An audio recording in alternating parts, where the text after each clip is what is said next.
I'm joined today by one Johannes Koski, who I would describe as probably in the forefront of exposing QAnon in Finland and within Europe on what is happening on that front and why it's so dangerous, how it is so dangerous. So I'm joined today by him. Welcome, Johannes. Hi there. Thank you, Julius. Is it Julius or Julius? Either way, I don't mind. Okay. Thanks, Julius.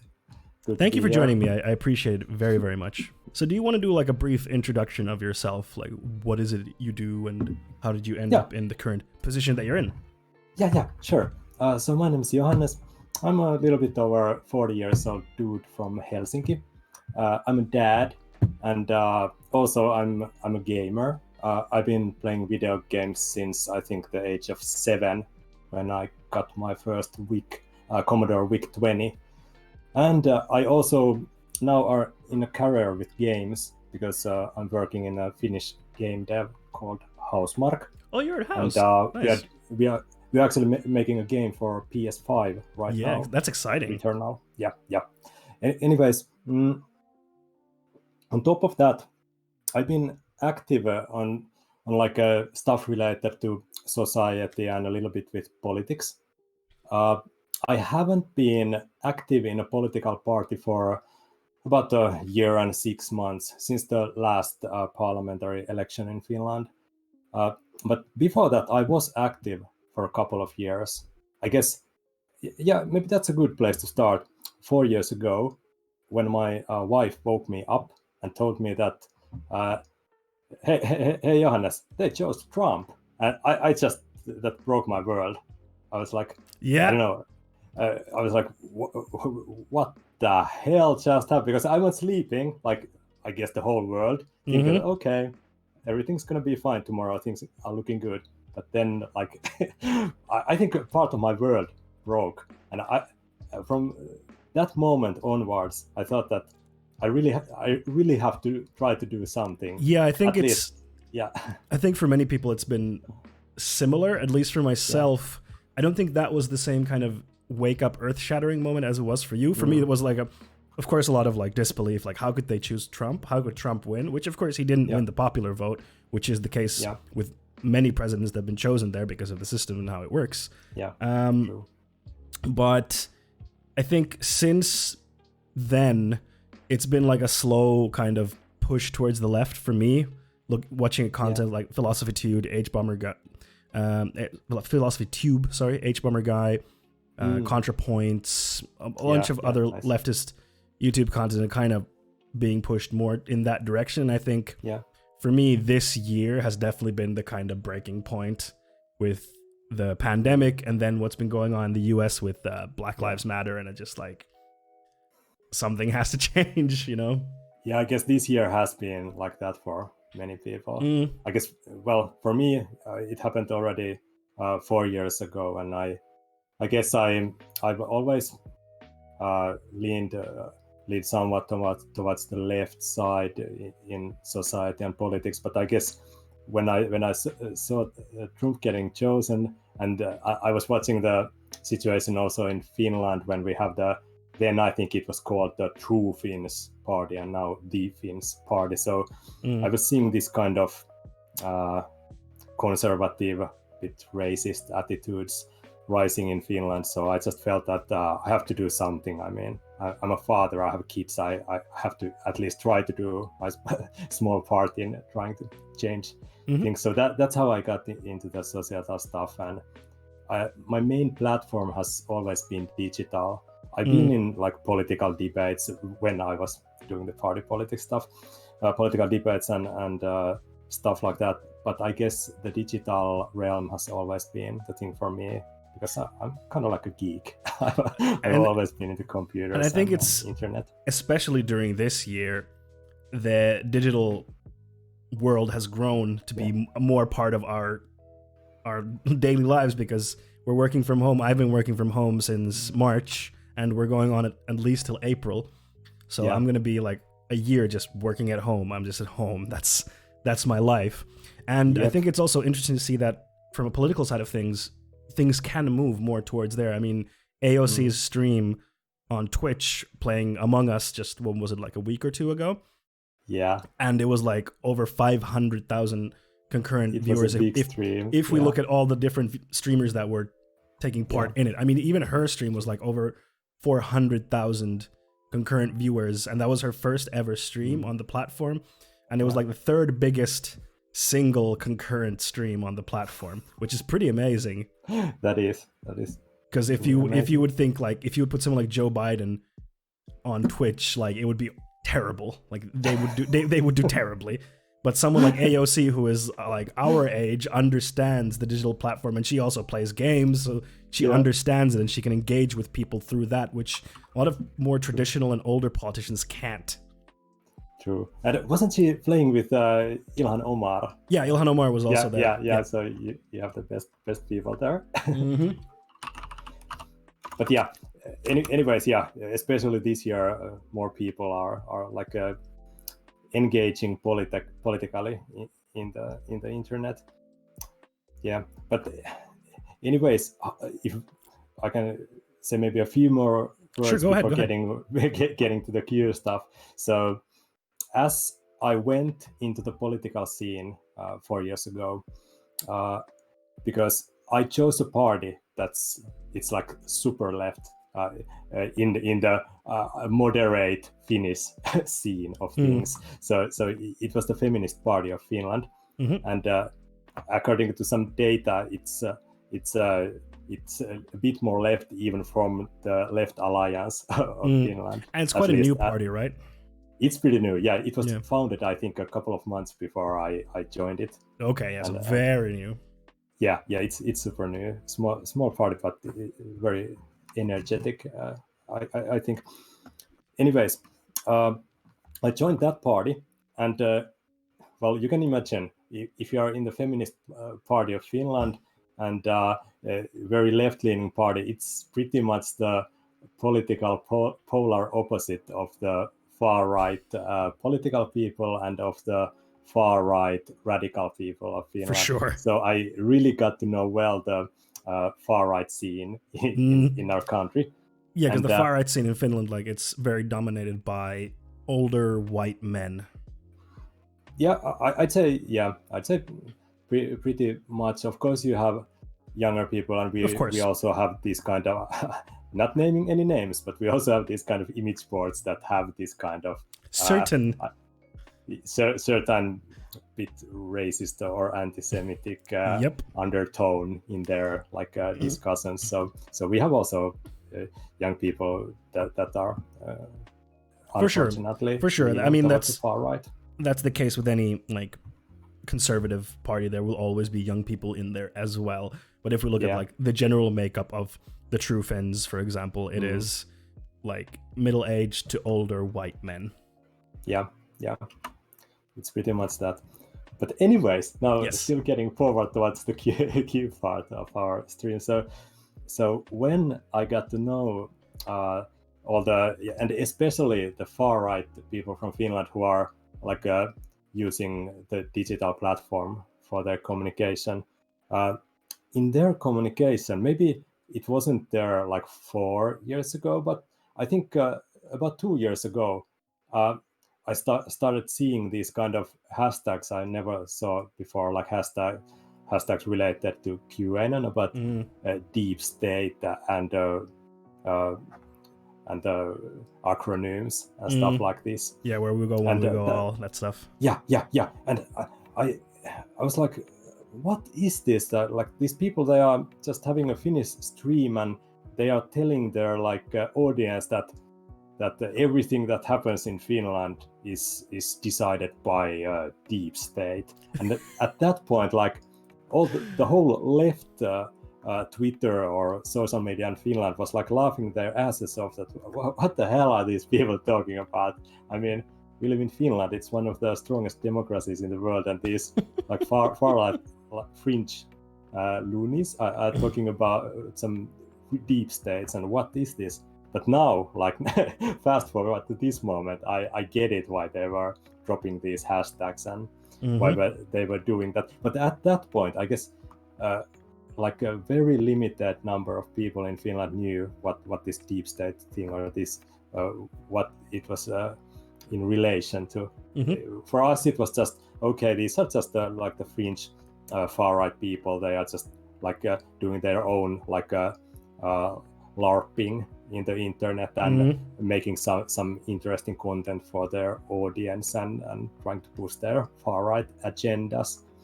But well, come 2020, and then we all saw that what this deep state thing was about. That nobody got at that point that it was related to the QAnon lore or the conspiracy theories that come from that movement.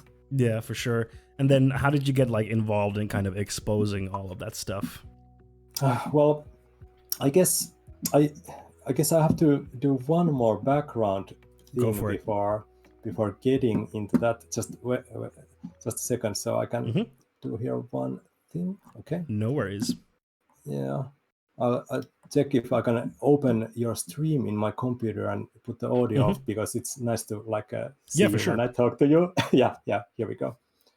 Anyways, so at the beginning of this year, it was actually in the really close to Christmas. It was like the December 2019. So I have this kind of, I don't know, almost a magic ability to kickstart things in Twitter. Sometimes I tweet something and it becomes like a huge scandal on the right side. The whole right side of Twitter goes nuts. Or sometimes it could be something that the movement starts. I don't know why it's with me sometimes. Why does it happen? I have no idea. But anyways, in December, there was this episode in Finland that they were getting these children from some camp.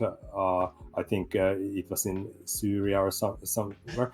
So they were getting these asylum seeker children to Finland, and the I don't know, these regular players on the far right in Finland jumped to their cars and started looking for these children as the flight was arriving I remember to Finland. this. They were looking at flight records and trying to find out where the flights were going to be. Yeah, and they were checking out what route will the bus that carries these children take when it comes from the airport, and they were like live streaming and hundreds of people watching these streams. It's fucking nuts. And I got like really angry. I was like, what the and at that moment you can swear, by the way, it's okay. Yeah, okay, cool.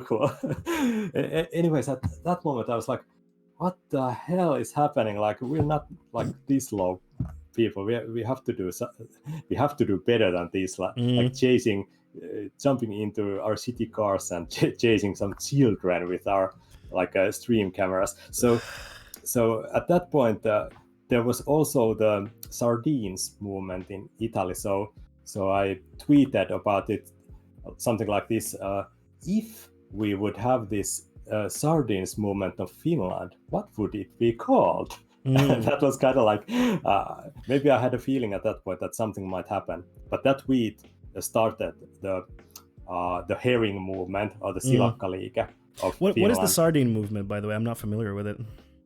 The sardine, well, it was in Italy, this kind of liberal movement against their maybe also on the populist right side or even far right side politicians. So it was a movement for a change of these kind of right-wing populist politics. Okay. So maybe I won't go that deep in, so we'll have time to talk about Q later on. But anyways, I was inspired by that movement. They got like thousands of people to demonstrations against the right-wing discriminatory politics. So that was inspiring, and I made a tweet about it in the Finnish Twitter, that if we have a similar movement in Finland, what would it be called, and how would it start? And then that's how it started. yeah, that's how it started with that tweet, and I think it's been kind of lively movement. Of course, when the pandemic hit, a movement that's really got to do with being together in big demonstrations that didn't happen that much. We had one demonstration where we had I don't know, a bit over 1,000 people came. That's nice. To center of Helsinki. Yeah, that was really nice. And we do have a Facebook group with almost 30,000 people. And that's impressive. It's very, very active. Yeah, that's great.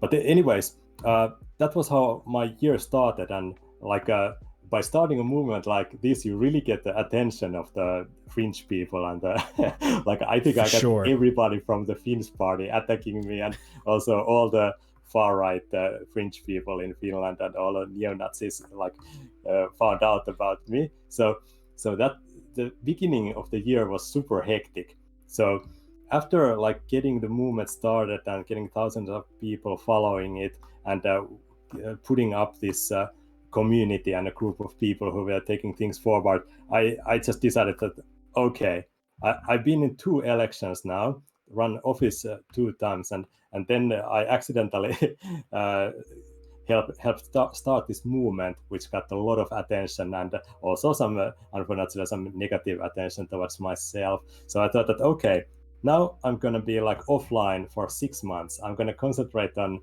like my work as a UX director at our game company. I'm going to concentrate on my kids and my family. And also I'm going to concentrate on myself and play a lot of video games and, you know, D&D and stuff like this. Nice. And then I went offline. I was like, I think for 6 years, a few times I checked out what's happening in Twitter, and I really was like charging batteries and taking perspective. But then when I came back, like something like 2 months ago, like all hell had broken loose. I saw that the QAnon thing was like blooming in Finland, and everywhere where I looked, I saw like some stuff happening in relation to that one, and it was kind of like I don't know, like jumping to a icy sea after like a rude awakening, chilling out for 6 months.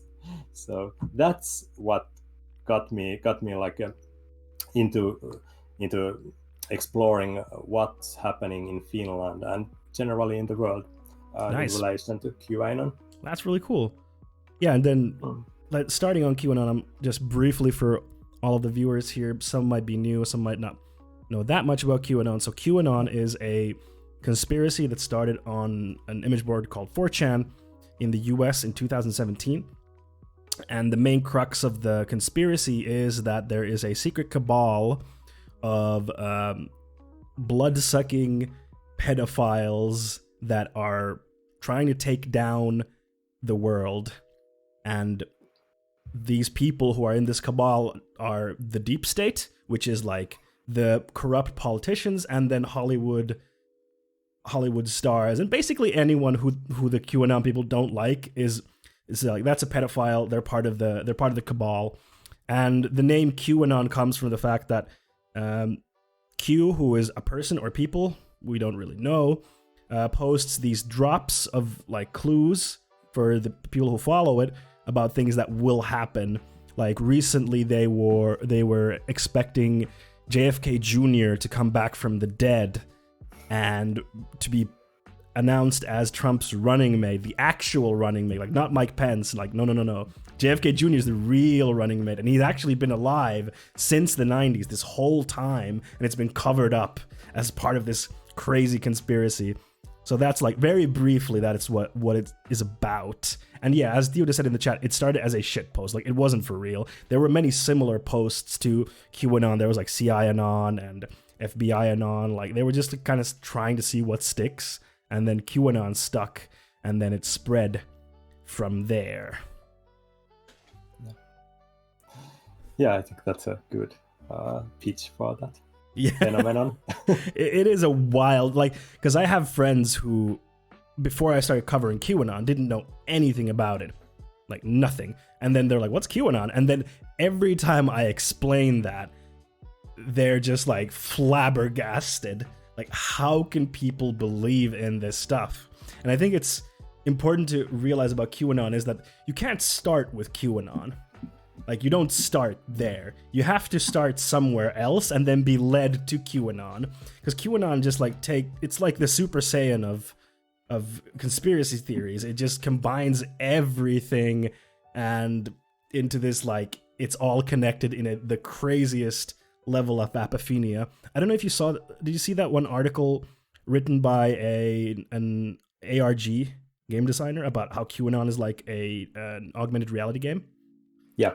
It was super good. We covered it on stream. That was like really good explaining why it's so addictive. I think we can also talk a little bit about like how did it get to Europe, because it's a very American thing. It started from the US, you know, the whole deep state thing. It's a very American thing. Like you were saying earlier that you were laughing at the people who were talking about the deep state in Finland, which is such a ridiculous concept when you think about it from the US point of view. You're like, oh yeah, it's a huge country and the country's really old, and yeah, the politics there is super, super complicated and convoluted, and it kind of makes sense. Like, okay, there's corruption in the government there. Yeah, okay, sure. But Finland, a country of 5 million people, like, that doesn't make any sense. So can you talk a little bit about how it got to Europe?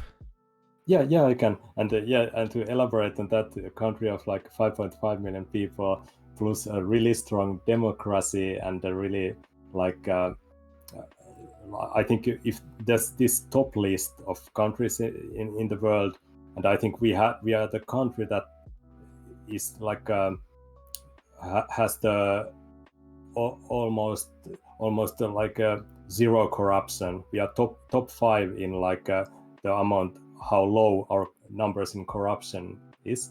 Plus, we don't have a president who tweets about deep state. That also helps. It helps a lot when your president doesn't validate conspiracy theorists and far-right extremists. That's or a prime minister, which would be like the equivalent. Yeah, that helps a lot. But yeah, anyways, how it got to Europe? Yeah, let's talk about how it got to Europe. I guess because it's an online phenomenon, so it doesn't look at the country borders. So if you look at the original thing of being this kind of LARP, that people are searching these clues and trying to figure them out together, that's a phenomenon that can go to every country that has open internet. And but why this kind of phenomenon that's really closely related, like all the lore in the core lore that the Q messages are about is like the US politics. It's super US centric. Yeah, it's like against the Clintons and pro Donald Trump. Yeah, exactly. So that's a weird thing, that things like these transmit. Like, of course, the stuff you see traveling through the QAnon realm is, of course, it's mutating, and we have some own stuff in Finland that's like specific to Finland. It's you can see the roots, but it's changed a little bit, so it fits our context. But still, we have like hundreds of people who are like every day just tweeting about Hunter Biden, or we had this like a really like a nice looking old lady in Twitter, and she was like really like sending these incendiary tweets about Hillary Clinton's emails. Like what's happening? Like that was like 4 years ago. And how does that relate to Finnish politics? Thousands of miles away from here. Yeah, like that has nothing to do with Finnish politics whatsoever. Like, what does the Clinton emails to do with Finland? Like, it's what? Super out of context. Or the Hunter Biden nothing burger story. Yeah, super out of context. So how did these kind of things happen in Europe and even in Scandinavia? I think there are different things that are working here, and you have to look like almost a decade back in time to see where it comes from. I guess there have been these things like happening in the background, like Facebook and social media. A little thing. And the algorithms that people have. There have been studies that if you are watching YouTube videos, first you see this kind of neutral video, then you see another one which is high in their list because it creates like strong feelings. It's a bit more radical, and come the 10th video that's like already super radical. So the algorithms by themselves are radicalizing people and putting this radical material next to the people who can react to this. So kind of like the target group who might be vulnerable to radical stuff. Yeah, so especially on YouTube. Like that's been a big problem on YouTube. I think it's called like the alt-right pipeline. Like first you start by watching something, you know, harmless or funny, and then you get like a kind of right-esque video from someone like Joe Rogan, for example, where Joe Rogan is not like an alt-righter, but he's platformed some pretty shitty people and he doesn't push back enough. And then you're like, oh, what's this Ben Shapiro video? And then like before you know it, you're like, you're full on fucking red-pilled and watching some terrible shit. Definitely. So that's been going on for years. Also in Scandinavia and Finland, even though we have like, I don't know, quite good education, people are doing quite okay, etc. But then another thing is the like right-wing populist politics that has been going on also over here, and it's everywhere. And the Finns, everywhere, and the Finns party have been seeing like really high numbers in voters, like over 20%, like almost 25% of all the voters. And it's the same here in Sweden. Like the Social Democrat Party, I think, is the same, is like right or like anti-immigration nationalist party here, and they're very popular as well. And we can see similar trends. Well, look at the UK with Brexit. That was because of a right-wing populist party who said that we don't need other people, we can do it all by ourselves. We're just losing money, and it's the same thing. Of course, there are the underlying reasons why people are voting these parties. People are feeling powerless, and the world is changing, and it's making them feel awful. So this is their channel to kind of like put that anger and feeling of powerless to something. But anyways, after they voted these parties, then we have these politicians who are like, I don't know, they are maybe not always telling the truth, and they are like. Today I was checking out the main media of the Finns party of Finland, and I just run into this article, and even the headline says that like all the mainstream media, like dozens of papers and TV stations, they are all like totally red and green, and you can trust anything. Like even a paper like Helsingin Sanomat, which some might think it's pretty libertarian, or like neoliberal, I would say. Like neoliberal, definitely. It is a bit like that. I read it a lot. I like it, but it's a bit like that. But anyways, even this paper is like really on the far left side. Yeah. But I mean, that's a very typical like right-wing populist agenda or talking point, that the media is, you know, left-wing, can't be trusted, they're communist. I mean, Trump says the same thing about, you know, all the major news networks. Even like Fox, he started to hound Fox News like they're too left now. And that's like totally insane. It's nuts. Like Fox News, they're like the conservative news station. Well, we had this one of the stars in the Finns party, Laura Huhtasaari, who's been the presidential candidate and the vice chair of the party. She like gave this statement that like every political party in Finland are communists. Even like the moderate right-wing party, National Coalition, is communist party. I think sure. So it's totally out there. But anyways, discredit actual media to make their own subjective, deceitful sources more reliable. Absolutely, Mito. Mito's absolutely right. That's why they do it. They basically say, don't trust any of them, trust us. Yeah, and we just had like Chair Halla-aho of that party say that all the media in Finland is like really green and really red. So I was just thinking that what is a neutral media for him? Is it like exactly neo-Nazi newsletter? Exactly.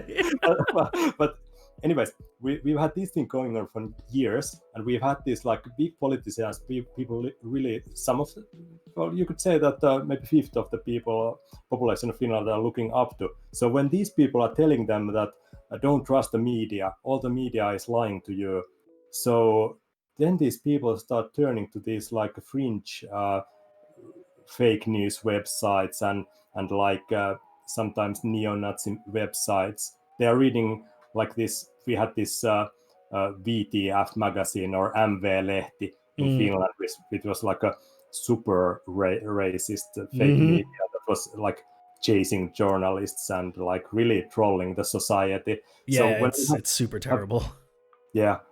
And now we have like dozens of that kind of small medias. It looks like every like a far right person puts up their own like funny looking right wing racist site. And it's relatively low barrier. I mean, you just buy a website and you buy some, I don't know, Squarespace or something that you can just make a website like that, and then and then you can write whatever the fuck you want, and you can call yourself something news or truth teller or whatever the fuck you want to call yourself, or the real news, or they always use these types of like the truth. We actually have this called oikea media, which is like the real media. The real media, exactly.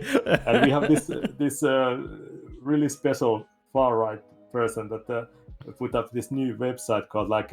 It's called mainstream media. It's a valtamedia. But it's a play on word, because valtamedia means mainstream media in Finnish. But if you separate those into two separate words, it means like the media in power. So it's kind of a play on words. Yeah. But they do all kinds of stuff like this, and most of it isn't like it's just looking funny and stuff. But then we did have like tens of thousands of people who are following like really like a far right racist website like MV-lehti. So that's making people vulnerable to these kind of conspiracy theories, because if they're reading those websites are full of lies, they are full of conspiracy theories. So, and when people are losing their trust because of the partly because of the right-wing populist narrative, so they are losing trust in some really quite neutral or almost fully neutral mediums. So after that, people get really vulnerable to these conspiracies.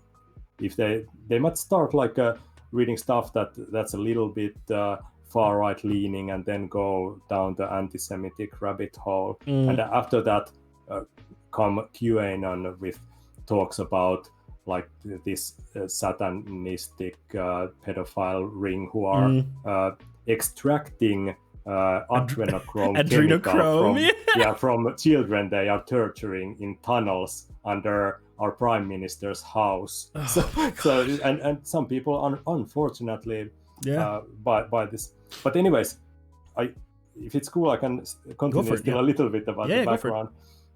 Thanks, man. So we had these things happening, like a decade of algorithm in social media, like working people. Then we have the right-wing populist politicians who are like undermining democratic institutions and the media. We have that, which is making people more vulnerable to these kind of conspiracies. And then came the pandemic, and I think that was the final blow for Finland, for Europe, and I guess for like almost every country that has open internet. Because if such a huge thing happens, I think it happened to you and me too, and like everyone. When you get the first blow of, okay, the pandemic is here in Europe, and this thing is happening, so it kind of like a bit shakes your world and shakes your trust in like the narrative you've been listening and the stories you've been telling yourself. I mean, it radicalizes people in any direction, really. Yeah, it does. And I guess the first blow is like a mental blow, because it's something you trusted, that you go to the work every day, you go to the store every day, every Friday you go have after work with your buddies. But when all of these normal things you keep doing break, then you become more vulnerable to conspiracy theories, I think, and all kinds of fringe movements. For sure. And then when you combine that, people, like a lot of people lost their jobs, lots of people lost income and are feeling frustrated and powerless, even more than before. So these different, you have the mental shock, you have like unemployment, and suddenly people have like a lot more time to spend in the internet. So that's really affecting even myself. When I've been working from home since March, and I can safely say I have like 2 hours more time to do stuff now. But because maybe I don't want to go to the gym that much, so I have to figure out something else to do. And if I'm not going walking outside, I could just be sitting on my computer and checking out what's happening in the internet. And I guess it's a combination of all these things that people are not, in general, there's a big like mental health strain for the whole population. Absolutely. Then people are feeling powerless, not doing that well, and they have a lot of time they have to spend at And their scared. houses. Yeah. People are also scared. Yeah, people are scared, and people are looking for some, like, I guess it's got to do with this thing that when you go to watch some kind of movie that's really black and white, there's like pure good like Gandalf and pure evil like Sauron. Yeah, exactly. So after that movie, usually you feel really hyped up and good because you've entered this realm of like simple good and evil, which doesn't exist in our world.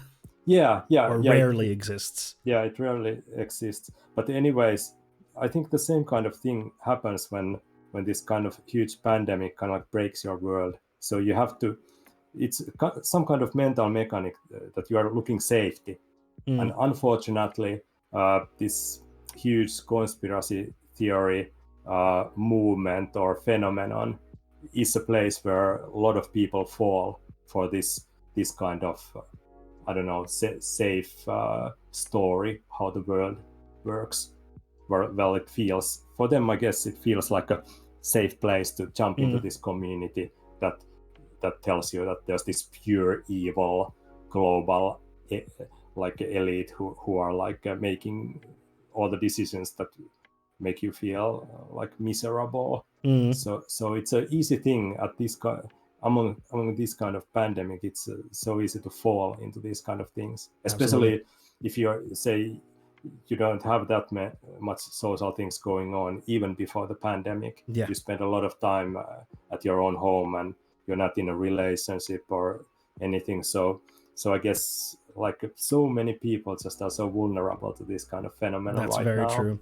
And I mean, in general, like in our society now, when we're in a late stage capitalist society, you know, people are more alienated from their work and from society at large.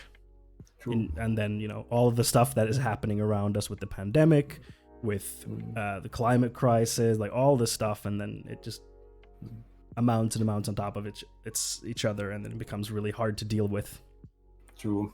I think the first wave of the pandemic was already bad, but now that the second wave hit us, I guess a lot of people had used their like batteries for the first wave.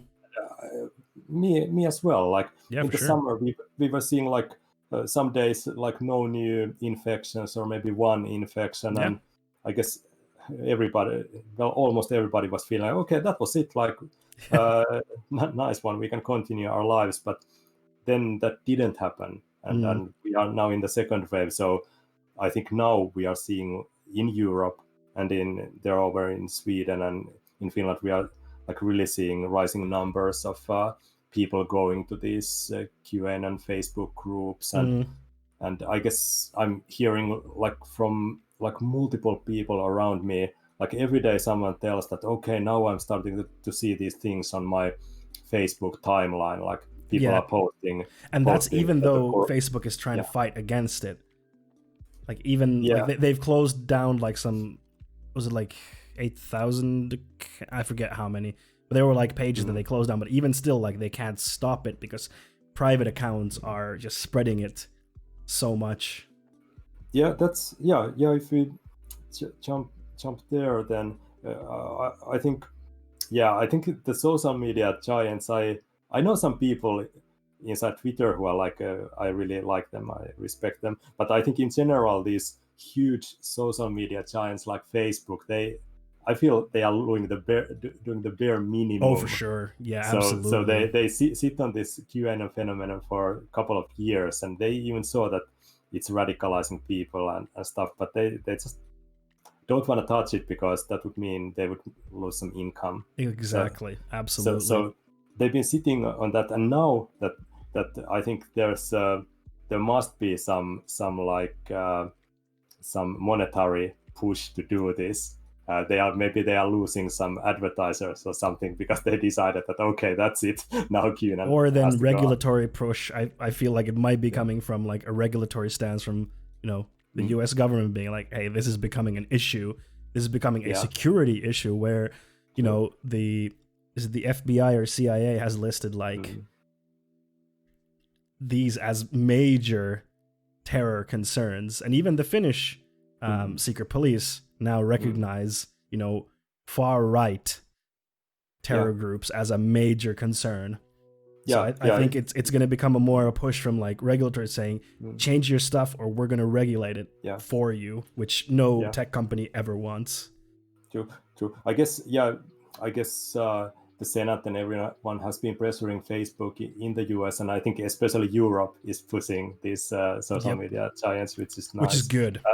It's good. And I think the FBI, they had this some like memo or some study into the QAnon, and I think this was already a year and a half ago or something, and they found out that okay, there is a domestic terror threat related to some people who might become extremists inside this movement. And in Finland, I think when we have these different levels of terroristic threat, I think the far right, maybe it rose one level or maximum two levels. It isn't like seen as a huge threat to the society, but it's still a higher threat than it used to be. It is growing for sure. Yeah, which is the scary part. And I think what's also been crazy about QAnon, because when you talk about it, you're like, okay, it's just some like super conspiracy people that are into QAnon. That is not the case anymore. QAnon has spread to like the normies, so to speak. Facebook moms, yoga people, spiritual people. Like if you look at like Hassan Piker's Save the Children rally video, where he went to the Save the Children rally in LA, and you see like there are definitely the typical 4chaner type of people there, but then you just see like crystal moms, people who are super spiritual and alternative healing kind of stuff people also there who are not like your typical conspiracy theorists. And I think that's been kind of the scary part of QAnon. It really does grab like the normies. Yeah, I totally agree. And maybe just quickly about the social media side. So Facebook, they are now that they have decided that they will put down certain certain pages in there and certain like discussion groups. But I think that helps when the content is English. But when the content is Swedish or Finnish, like they are really bad in like finding out. At least in Finnish, it seems. Maybe they have like one person for whole Scandinavia, one human to go through all the reports or something. So they're really slow on that. And of course, if deplatforming is good, I think it works. Absolutely.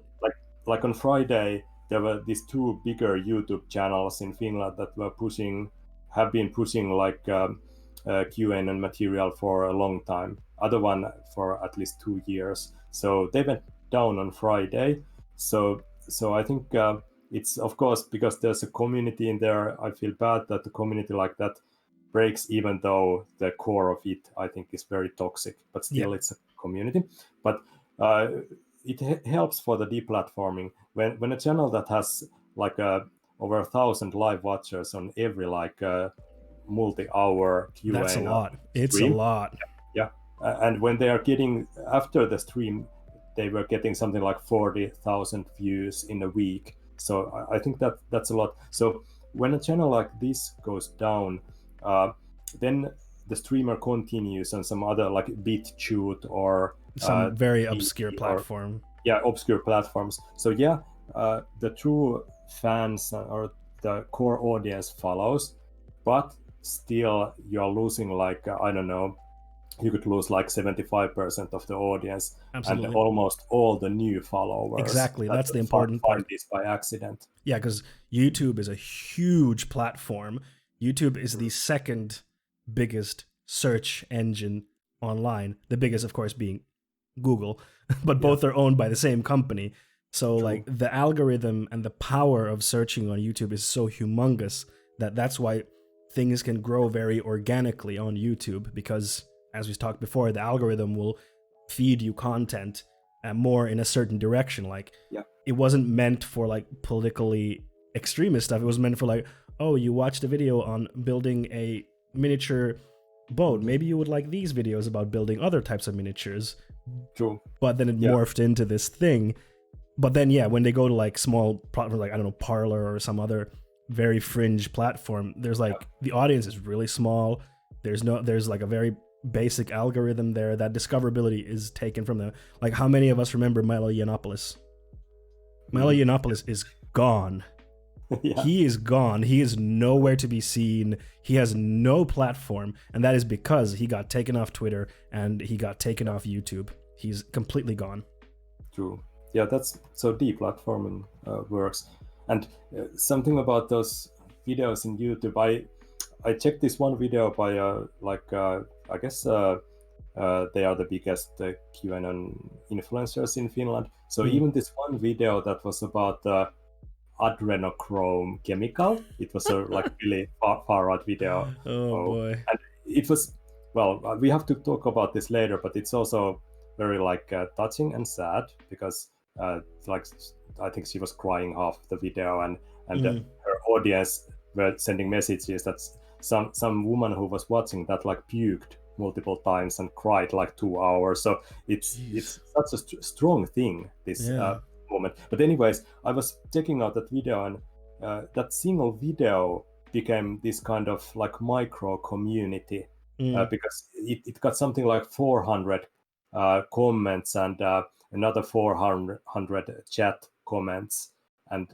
the whole like micro community builds up for like a singular video. So that's really strong and really engaging and scary in that way. For sure. Yeah. Well, I guess we could then move on to like I think we've talked very well about like what QAnon is, why it's been spreading so much even within Europe. But then like, how do we get people out of QAnon? Because like I have people in my community who have seen their friends post QAnon stuff, or they've started posting, like Jesper mentioned in chat that he read your article actually, and it was the reason why he started posting about, hey, this is a dangerous thing, we need to take this into account. And then his friend came in like, come on, dude. So how do we get people out of that? Because that is like, it is such a cult, like it is an online cult, because it cuts you off from everyone else and starts subverts their reality with the actual reality. So how do we get people out of that?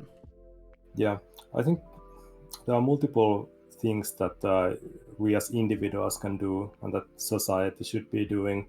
I guess one thing to mention before that is, like, most of the people, if you ask them why are you posting this QAnon stuff, you get a blank stare, because they don't know what QAnon even is. So that's one thing, because it's such a huge thing. If you say you could even have like millions of people who kind of follow QAnon in US.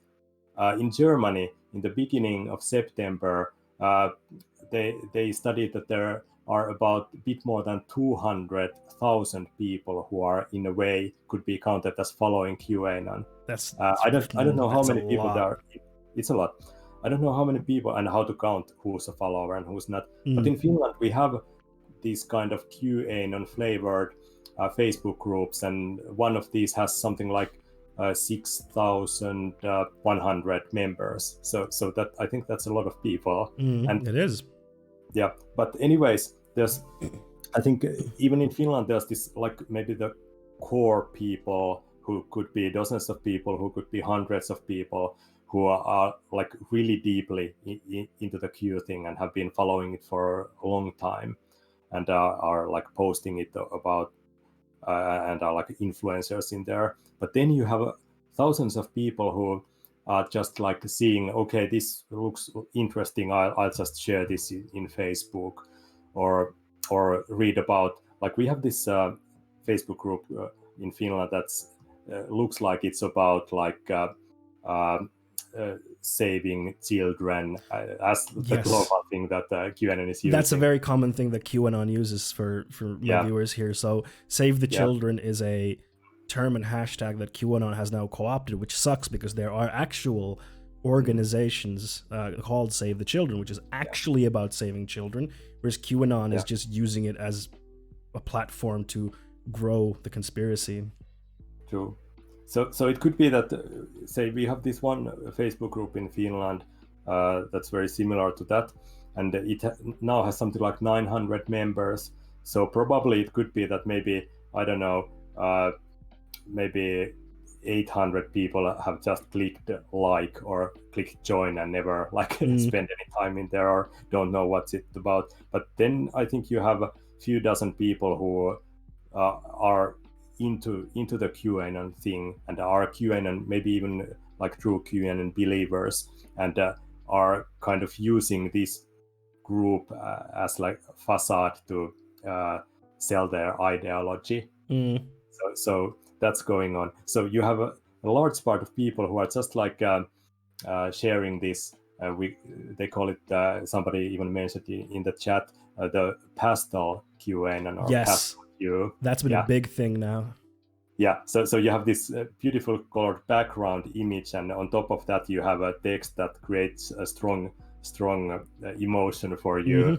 It might be something about the coronavirus restrictions, or usually it's something about children, and it could be like they frame that, okay, now they are making a law that you can have sex with underage children. This is what the elite is doing, but they are using words that make it more like make it address like common person more, or somebody. Because who doesn't want to save the children, or like who doesn't? Children getting raped is a horrible thing, and we all want that to stop. And then they bring in fake stats, or not fake stats. They misinterpret stats like the number of children that go missing within the U.S., which is like from a 2002 or 7, I forget which year, but recent year. Study about how many children are reported missing, and they make it sound like it's like 300,000 or something. It's a really high number, and they make it sound like it's, all of these children are being taken by like sex trafficking, which is not the case. Most of the children have been kidnapped by a immediate family member and are found within 72 hours and returned home. And like the actual number of children that are kidnapped to sex trafficking or whatever is like less than 100. It's still horrible, but it's not this huge secret thing that is going around. But when you put that number in like a nice pastel Instagram post, it's very shocking. It is, and it sticks, and people share it. And when you make a meme, it could live forever.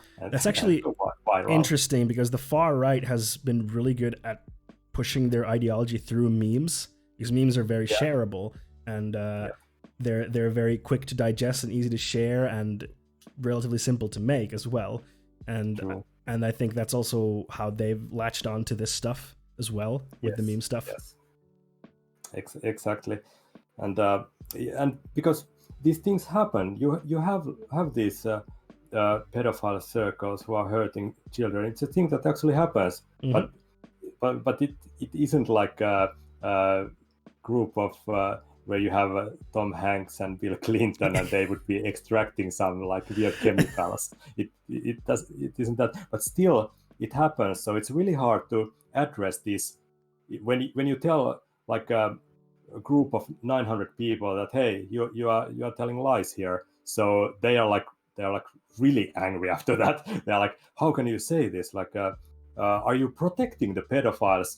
Are you a pedophile yourself? Yeah. So that's the Q movement, or the Jim Watkins or whoever picked that thing originally. So that's a really well planned, because when you are attacking lies about pedophiles, it's really easy for them to like turn it around, that okay, maybe you're a pedophile because you want to protect the pedophiles. And when you're a pedophile, it's GG. That's it. Like, they won't believe anything you say. That's a pedophile. That's a pedophile. And that's like done. They don't have to debunk your ideas. They don't have to listen to anything you say. They just say pedophile, pedophile, pedophile. Done. Yeah, and when you have this movement of globally millions of people, it's like not everybody, but like say that you have thousands of people making memes all the time. So they pick someone. Okay, this person tried to attack us. He must be, or she must be, or they must be a deep state agent and a pedophile. And then come the memes and everything. So I think that's where one of the dangers of this movement, that it can go like to the next level in this kind of online harassment. For sure. Far right is bad in that, but when you have these kind of radicalized people who really believe that someone, just some guy posting into internet, believe that this person is like they're like the pure evil. When we had the pure good of Gandalf and the pure evil of Sauron, so they think this is Sauron, like this is pure evil, it's a pedophile. So they can get like in the level of toxicity never seen before, even by the far right people. Yeah. So that's scary. Yeah. Then what are our solutions here then? Like, how do we help these people out of this dangerous, toxic ideology? I guess a multitude of ways. I think one thing is important, that this is somehow like on the right level addressed by the media, that it's addressed by the. I think it's really hard for government officers to address this, but somehow I guess they have to do it, at least regarding the giving different kind of exit strategies for the nation, how to organize these kind of things that people can get out of this, how to do it nationally. So that's one thing. And media, I think, has to be really careful that they are not like doing their thing in like clickbaiting the phenomenon. Yeah, because I think that will backfire like heavily. Yes, I think that's very important, that the media doesn't just basically parrot what they're saying. Like when they talk about it, they need to be very critical of it. Because if they just say like, oh, well, there's this thing, and then that gives it legitimacy, which is it gives really dangerous. And if the media makes it like takes this freak show angle, that hey, check out this person who he's like talking about reptilians and space pyramids. If the media takes like that road, then it's like I think it would amplify the phenomenon and push, and it would kind of like legitimize the conspiracy theorists' theories. So okay, now the mainstream media is actually the deep state and attacking us. It is actually the whole Hunter Biden thing, because the story is nothing about the Hunter Biden thing, but because Twitter basically shut down the story, it became a thing, because they're like, they're trying to shut it down, it has to be a thing, where it was like, no, this isn't anything. True. Sorry, there was a good question here from Mido. Yeah. You mentioned government aid. So do you mean like funding helplines or social workers, or just an official statement, or what did you mean by that? I guess, yeah, I don't know. Even in the US, there hasn't been that many statements from the government officials. So maybe the most important thing would be finding money for organizations that help people out of these cults. So that's one thing. And I guess we have different kind of organizations who help people. We have one for victims of toxic relations. We have this kind of group. We do have like the mental health organizations that are helping people. So I think that checking out that there's some extra funding for exit services for people who have fallen into the conspiracy theory or QAnon rabbit holes. That's something, I guess, for the government to because many people in these situations, they have underlying problems like, stress because of like lack of job, or monetary problems, or mental health issues, or lack of social networks, stuff like this. So I think it's a good point that these types of services and institutions that we have, we should give more funding so that they can support people in these situations.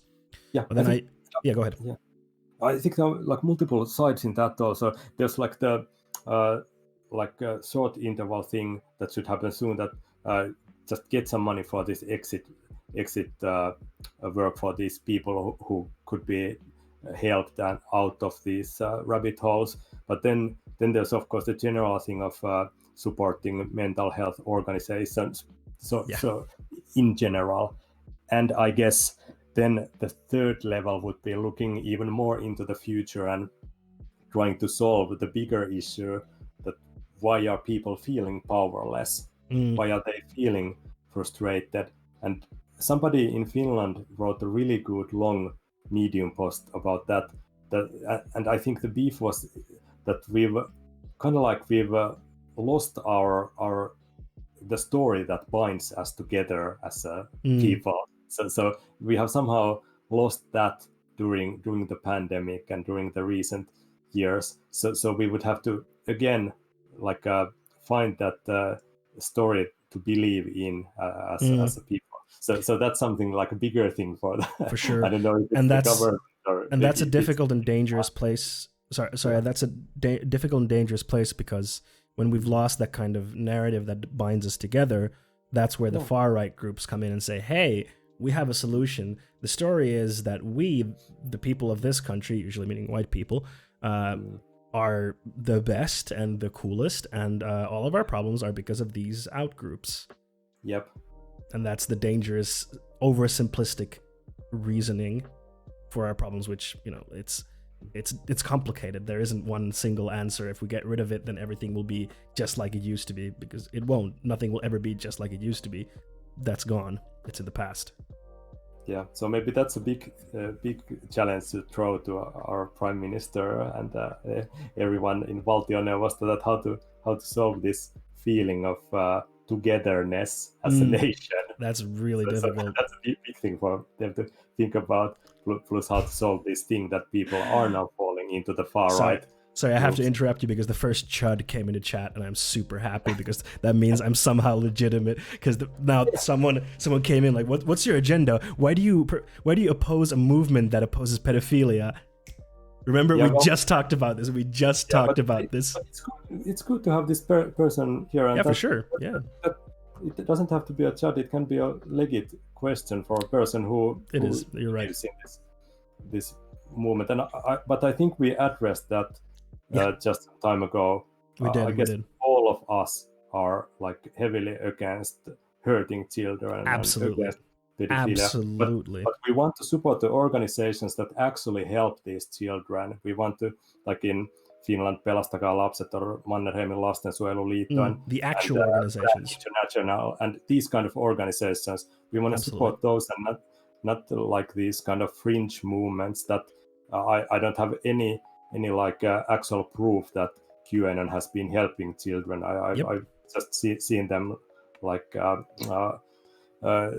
with these conspiracy theories and stuff like this. So I and some demonstrations where they have some Pizzagate signs. And, highly agree. QAnon acronyms. So I think everybody who is watching support these groups like Plan International and these who are really helping children, and who have been doing it for a long time. Yeah. I want to take it a little bit more personal about helping people in QAnon, because we have people here, like I mentioned, that have bumped into friends who are sharing this stuff, or someone might even have someone super close. I remember someone in my community, someone who came here before, was saying their parents are super deep into this. What do you do in that situation? On a personal level, if you see a friend or a loved one falling into this rabbit hole or inside the rabbit hole, what do you do? I guess the first thing one has to think is you have to have patience, because it could be that, unfortunately, there are proof that people can get radicalized in QAnon really quickly, in a matter of days. Someone can get that's really radicalized. Dangerous.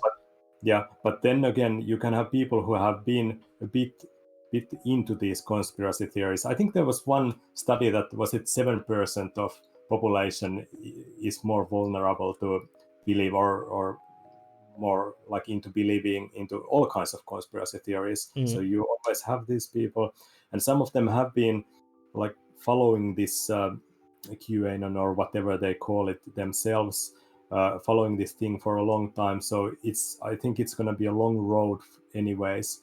So if it's your father or your son or your colleague, you have to have a lot of patience. I did this quick blog post where I collected tips from 3 different sources. So if you want, I can go through part of these. Absolutely. So let's go. So I collected these from there's this person called Stephen Hassan, and it goes like this. It's like a 6-part guide. So the first part is that you have to don't leave this person alone, even though it can be really challenging if somebody is talking all the time about the deep state and the chemicals and weird stuff.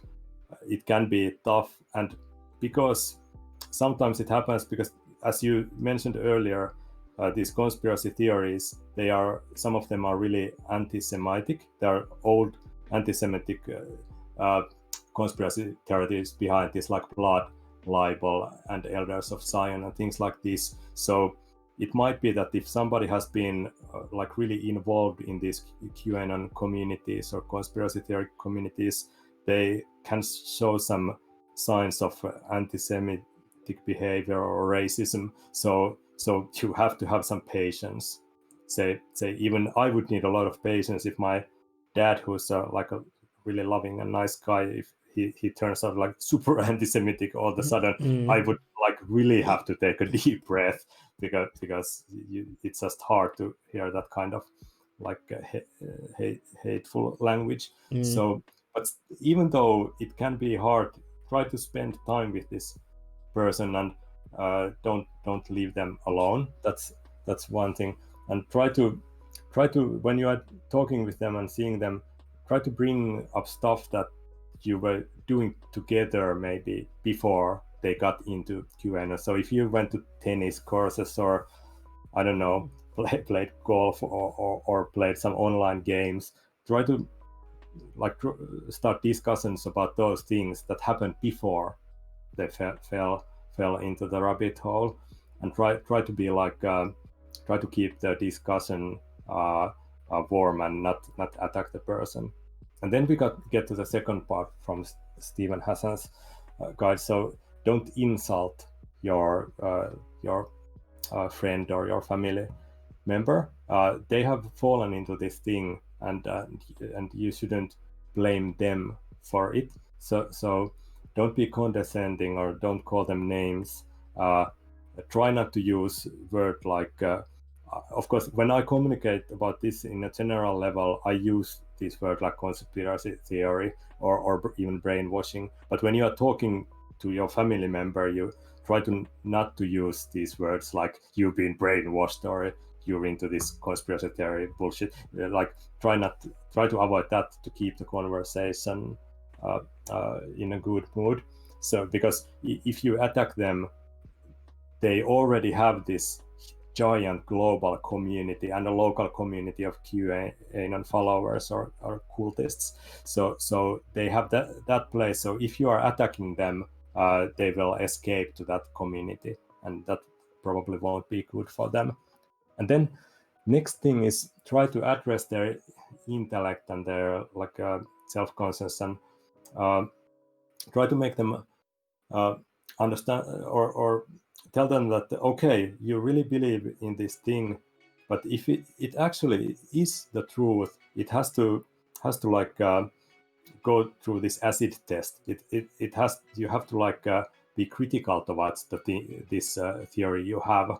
So you can maybe give them some links to some studies that has criticism towards this conspiracy theory, and you could maybe discuss with them about people who have left the movement behind and what kind of things they are saying. So that's something.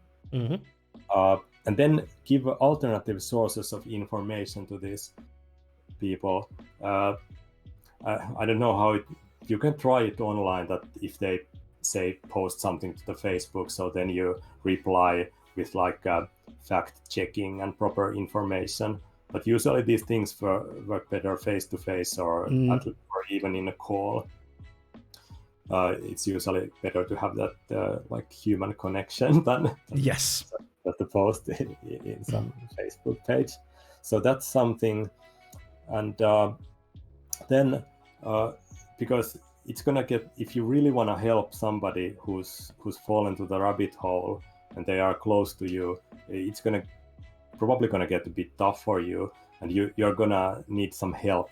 Because if you go fight this thing alone, you're against like a giant new ever-changing giant movement of millions of people. You can't win. You have to have people that support you. So one thing is that, say that your really good colleague starts posting this stuff, so maybe you can talk to them first. But if it looks like that it needs more help, maybe you could put up a group where there are a couple of colleagues and you discuss this thing together and together find a strategy.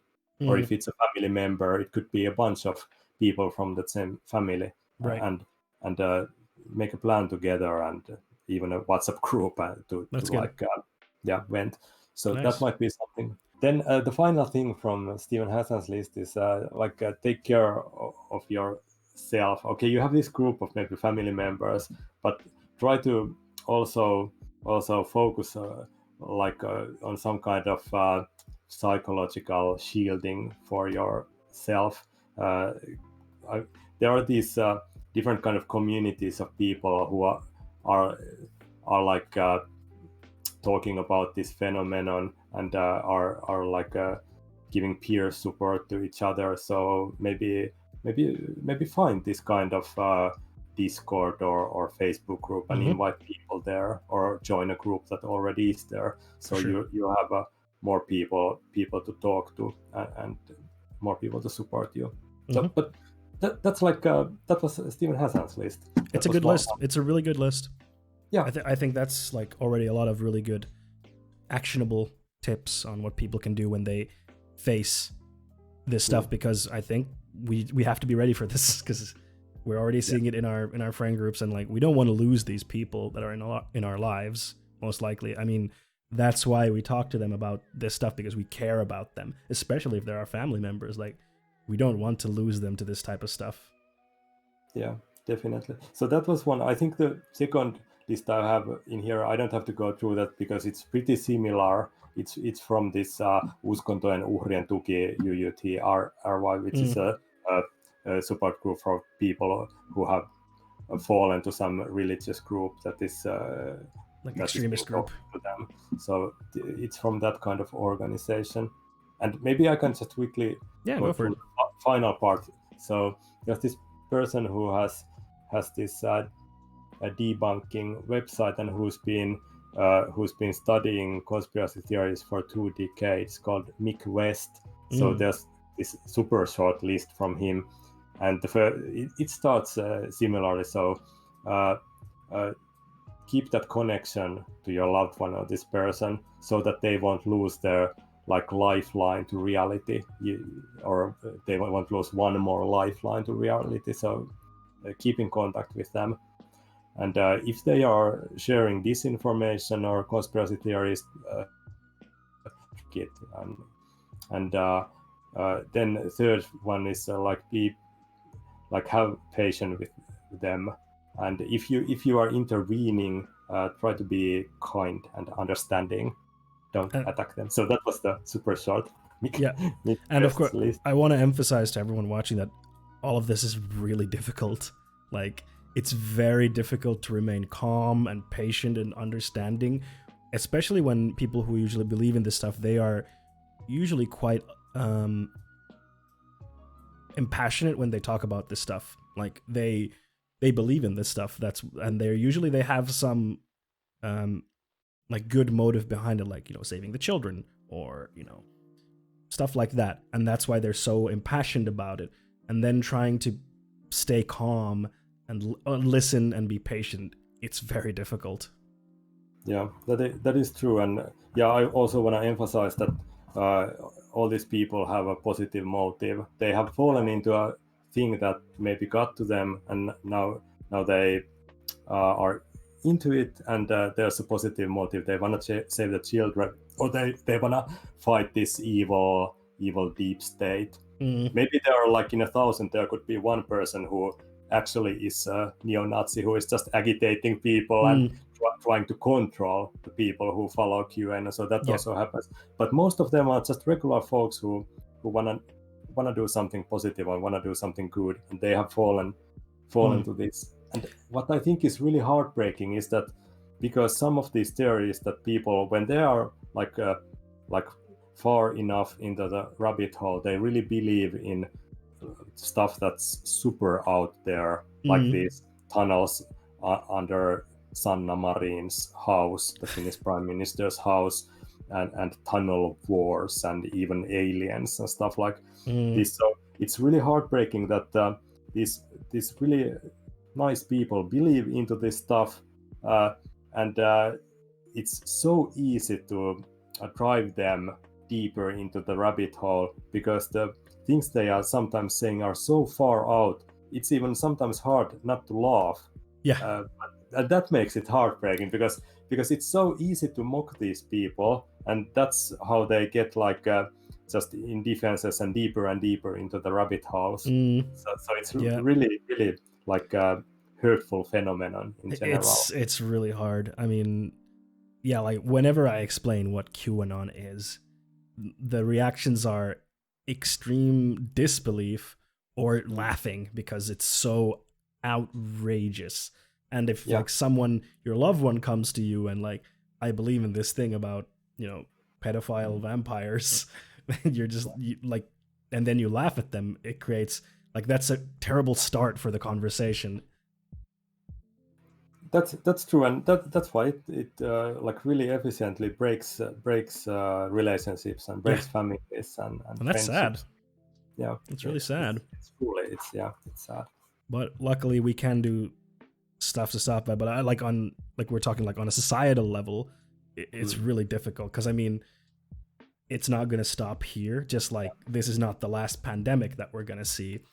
Yep. This is not the last conspiracy theory that we're going to see unless, you know, our social media changes significantly and our societal structure networks like mental health care, etc., gain more support and change because we don't have enough of that. Would you look at that? Yep. And that's a thing why there's this kind of like counter phenomenon of influencers, like regular people getting into trying to solve this whole giant QAnon phenomenon that's happening, because governments might not be fast enough to react to these kind of things that, say, in a couple of months, I think it blew in Finland like to a really big thing, also in Germany, and I guess could be in every country in the world. I'm pretty sure, minus the US, I'm pretty sure within the last 6 months, this has ballooned up into a huge thing, and for sure, like governments can't react that quickly to something that grows so.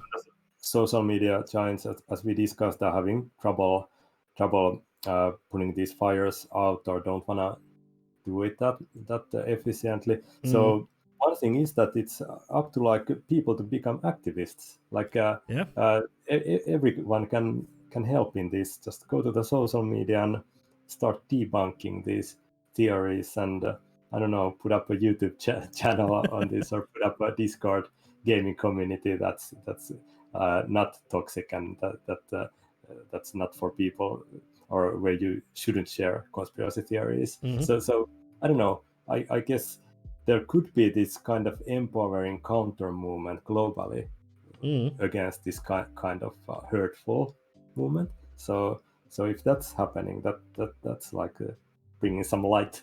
That would be cool. Like instead of having a couple of Gandalfs, we'd have like millions of Gandalfs. That would be pretty cool. In the social media. That would be really nice. Yeah. Yeah. And I think there's more of a chance for it now than ever before, because we live in extraordinarily challenging times right now, and it polarizes people to both ends, on the left and the right. And like towards the left, I feel, our mission is to, with empathy and kindness to make the world a better place. True. Yeah. I think that's a nice... I think that's a good advice for everyone. Empathy and kindness. Yes. Yeah. Is there anything else you still want to go over there? I think this is a nice positive note to end on. Yeah, I think so. Like millions of kind and empathetic Gandalfs taking the internet. I think that's good. That's one thing I with some of the people that joined in, we put up this community called it's a Finnish word for collective, so it's kollektiivi. Mm-hmm. We put up this community that's now its home is a Discord server. So that's maybe something that if someone is interested could check out. It's a kollektiivi. I just posted the link to the Twitter account, so go check that out and give it a follow. And if you want to join that Discord server, I'm there as well. It's very active. Johannes posting there a lot every day. And others, yes. Not just... And there are like lots of interesting people. There are like many researchers from Finland, from abroad. Yeah, it's really cool. Journalists and activists. So I think there's another server coming up that's more like a peer support group for people whose loved ones have fallen into the rabbit hole. Oh, nice! So that's really cool. That's Abby from our community is driving that one forward. So these kind of things are happening. But if you follow the Kollektiivi at Twitter, we're going to be posting about our stuff there. Yeah, cool. And also do give Johannes a follow on Twitter. He posts a lot of stuff, a lot of great stuff there. Go give him a follow, and also the Kollektiivi a follow. Is there anything else you want to say, Johannes? The community is very, very grateful for your time. Thank you so much for taking the time out today to come talk with us. Thank you for having me. And I don't know, maybe we can play some Among Us at some point. Yeah, that'd be cool. Why not? So we have to do that. Yes. All right. Thanks a lot, Johannes. I'm going to continue the stream. We're going to go play some Amnesia. Have a great evening. You too. Bye-bye. Bye.